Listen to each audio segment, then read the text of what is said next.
우리 정윤님께서 아까 전에 이제 그 사면 또 복권에 대한 얘기신 것 같아요. 당원들 폭발하기 전에 철회해야 된다라고 복권 절대로 해서는 안 그러니까 된다라는 이게 말씀이시네요. 참 그러니까 저희가 음, 전달은 했고 네. 근데 이제 대통령이 두 가지 의미가 있잖아요. 국가 원수의 지위가 있고 행정부 수반의 지위가 있잖아요. 이게 그렇죠. 이제 국가 원수로의 지위로서 행하는 게 사면 복권이라고 이제 해석할 음, 수가 있는데 네네.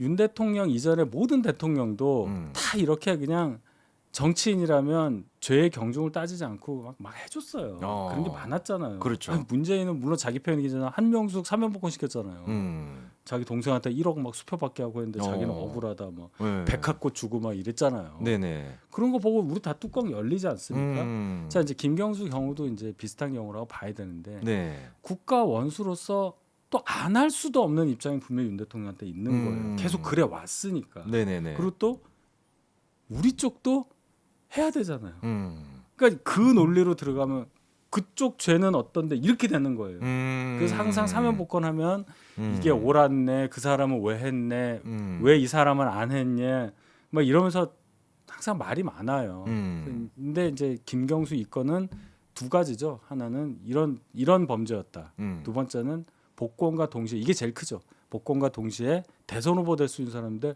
왜 야권에다가 대선 후보를 더 만들어주냐? 그게 지금 사실 당원들이 그거잖아요 제일 지금. 폭발하는 이유죠. 예, 그거잖아요. 예. 근데 그건 대통령님으로서도 굉장히 고민의 지점이 많았던 거라고 봐요. 그렇기 음. 때문에 지난번에 사면밖에 안 한 거잖아요. 복권 안 했던 아, 이유가 그거잖아요. 그렇죠. 총선에는 그나마 영향을 좀 안 그렇죠. 주게끔. 그렇게 했는데 참 모르겠습니다. 저도 참 난감하네요. 이 문제가 사실 이제 보면은 지금 이제 약간 한동훈 대표랑 윤석열 대통령의 뭐 입장 차이 같이 조금 되고 있어가지고 음, 상당히 좀 복잡한 문제긴 한데 한동훈 대표는 직접적으로 얘기하지는 않고 이제 전원의 형태를 통해 가지고 사실상 반대하는 입장을 냈습니다. 그렇죠. 네, 그것도 어떻게 보면은 좀 1대1로 대통령실이랑 각을 세우는 거는 좀 피하는 피하면서도 거죠. 예, 피하면서도 자기 어떤 정치적인 입장이나 이런 것들을 좀 명확히 하는 이 두 그렇죠. 가지를 이제 좀 다 가져간 것 예. 같은데 이게 이제 내일 결정으로 인해 가지고 한 대표 측에서는 좀 어떤 반응이 나올까? 일단 당연히 대통령 그 결과니까 받아들이겠죠. 그렇죠. 그건 네. 당연한 얘기고요. 음, 아마도 제가 볼 때는 복권 결정이 날 것 같은데 난다고 전제하고 말씀을 드릴게요. 나면 네. 이제 한 대표도 입장을 공개적으로 명확하게 밝히실 걸로 저는 생각을 해요. 음, 그러면 당연히 대통령 결정이니까 당연히 존중하는 건데 음, 당의 이러한 당원들의 의견 그리고 국민들께서 생각하시는 반대 이유를 명확히 전달한 바 있다. 음, 음. 그러나 대통령의 결정이니까 우리가 이제 또 존중한다. 존중하면서 이 음. 상황에 또 대응하면서 정치를 음. 하겠다. 뭐 이 정도 메시지가 나오지 않을까. 그렇죠. 예. 근데 아마 이번 이거를 통해 가지고 한동훈 대표 같은 경우는 일각에서 계속 나왔던 뭐 좌파 아니냐 뭐냐 뭐 이런 식의 어떤 논란들 음, 그런 것들에 대해서는 일단 명확하게 좀 정리가 되지 않나 싶습니다. 그렇죠. 원래 네. 아니었었고 음. 뭐 꼭 김경수 반대했다고 해서 사람들이 이제 좌파가 아니구나 이렇게 음. 생각하시지는 않겠지만 네네. 적어도 오해는 더 이상 하지 않으실 상황은 되겠죠. 음. 중요한 건 누구를 사면했다 안 했다를 가지고 어떤 이념적인 어떤 포지션을 결정한다는 것도 그는 그렇게 논리적이지 않게 보이고요. 지금 이 시점에서 중요한 거는 김경수란 사람이 복권이 된다는 전제를 깔고 이제 우리가 대비를 해야 되는 거잖아요. 그게 더 그렇죠. 중요하잖아요. 앞으로가. 사실상 뭐 제가가 될 예, 테니까요. 예. 그러면 우리는 어떻게 생각을 해야 되고, 자, 음. 절대 해서는 안 되는 거, 당정 갈등으로 비화되는 건 막아야 하고, 그렇죠. 두 번째는 이렇게 됐을 때 민주당이 어떻게 변화할 거냐, 당연히 변하거든요. 음. 그럴 때 우리는 어떻게 효율적으로 대처해서 음. 계속 정권 재창출을 해야 한다는 이 지상 목표를 음. 달성해야 된다. 이 확률을 높이는 거, 이게 음. 중요한 겁니다. 그렇죠. 아니 근데 그 차원에서 어차피 말 나온 김에 좀 여쭤보면 정봉주 이제 그 지금 이제 후보가 네, 계속해가지고 이재명 대표한테 폭탄 발언하고 있거든요. 네, 심상치 않아요. 바로 지난 주말에도 약간 톤 다운을 하는 것 같더니만 음. 오늘 또 이제 나와서 얘기하는 거는 사실 지난번에 나왔던 얘기를 그냥 똑같이 반복해가지고 나 최고위원 되기만 돼봐 가만히 안 있을 거야. 약간 이런 질 뉘앙스거든요. 그게 이제 네. 서울만 남았거든요. 음. 민주당. 근데 경기도였잖아요. 네. 살짝 혹시나 뭐 그러지 않을까 근데 어. 경기도 결과도 자기가 그래도 2등이에요. 어. 이제 거의 뭐 당선됐다고 봐야죠. 5등 그렇죠. 안에 들 거 아니에요. 그러니까 이제 센 어. 얘기하는 게 서울은 자기 이제 구역이니까. 이제 뭐 된 거니까 이제 세게 얘기하는 거야. 봐라 여기 만장일치거든. 내가 뜨거운 맛을 보여줄게. 두고 봐. 그러면서 뭐라 그래요.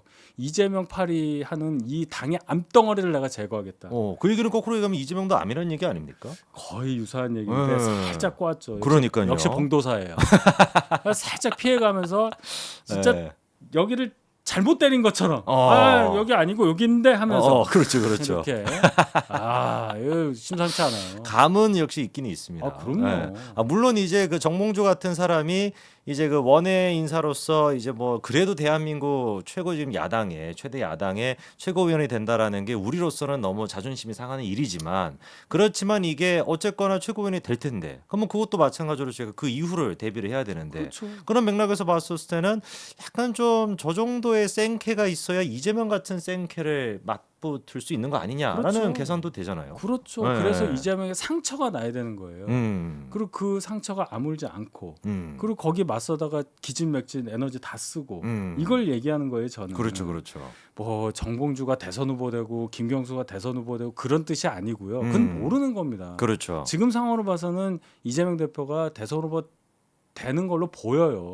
대법원 이슈 빼고. 그렇죠. 그렇다면 우리 입장에서는 그쪽이 뭐 분열이란 단어 쓰기가 좀 그렇긴 하지만 네. 여러 얘기가 나오면서 이재명에 대한 어떤 맹목적인 개딸 지지도 철회되고 하면 저쪽에서 결집력이 떨어질 거 아니에요. 이제 그걸 얘기하는 겁니다.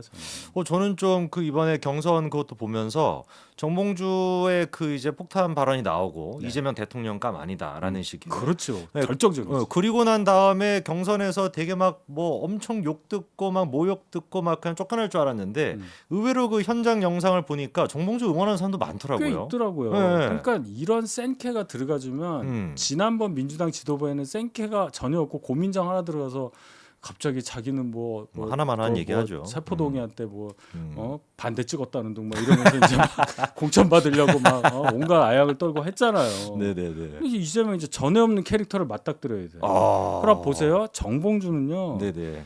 17대 의원이에요. 17대. 2004년 20년 전에 의원을 했던 사람이에요. 네. 이재명 대표는 2007년 대선 때 정동영 후보의 부대변인이었어요. 그렇죠. 그때 한번 생각해 봐요. 사람은 아무리 지금 지위가 높아도 자기 그 지위가 낮았을 때를 기억하는 사람을 딱 보면 현재 자기보다 지위가 낮아도 껄끄럽습니다. 그렇죠. 나의 과거를 알거든. 그래서 자꾸 만나기도 싫고 밥 먹자 그래도 그냥 그러고 갑자기 나한테 존댓말해도 그거 알잖아요. 네, 그렇죠. 이게 딱 버티고 앉아 있으면 이거 뭐지? 그런 생각부터 뭐 정청래나 이런 사람들도 물론 그랬지만 다 수그렸잖아. 정봉주는 아니잖아 지금. 그렇죠. 이센케가 당신 대통령감 아니야? 막 별말 다 할 수 있는 사람이에요. 쇼도 엄청 잘해. 쇼도 잘하죠. 그렇죠. 언플도 잘하고요. 선동도 잘하고. 이 와중에 근데 뭐 김경수도 들어와. 그 김경수 들어오면 뭐 고문이라도 시켜야 될 거예요. 그렇죠. 뭐 완전 무시할 수는 없을 그럼 겁니다. 괜히 뭐 입당 환영식 같은 것도 해야 될 거야 아마. 뭐 싫지만 뭐라도 해야 될 걸. 그렇죠. 뒷골 땡기죠. 그럼 이제 한두 명씩 얘기할 거예요. 한두 명씩 말하고 싶은 사람들 들고 일어날 거야. 뭐 전해철도 있지. 그다음에 현역이지만 가만히 보고 뭐 권칠승. 그다음에 저 백혜련 이런 사람도 있어요. 경기도권에. 백혜련도 사실상 비명 쪽으로 많이 되죠. 비명이에요. 이제 가만히 있는 거야 이재명 때문에. 근데 이제 문 열고 나오겠지 슬슬. 이제 됐냐? 뭐 이러면서. 야, 저희가 이제 사실 대비해야 되는 거는 그 지금 모습을 대비를 하면 되는 겁니다. 그 저는 이제 그 생각인데 이제 그렇게 보시지 않는 분들 분명히 있죠. 저도 몰라요, 사실은. 그러나 그런 해석이 조금 더 확률이 높은 정보들이 좀 있더라. 물론 민주당 뭐 응집하면 어떡하냐. 충분히 저희도 그러지 않도록 저희가 잘하겠습니다. 맞습니다.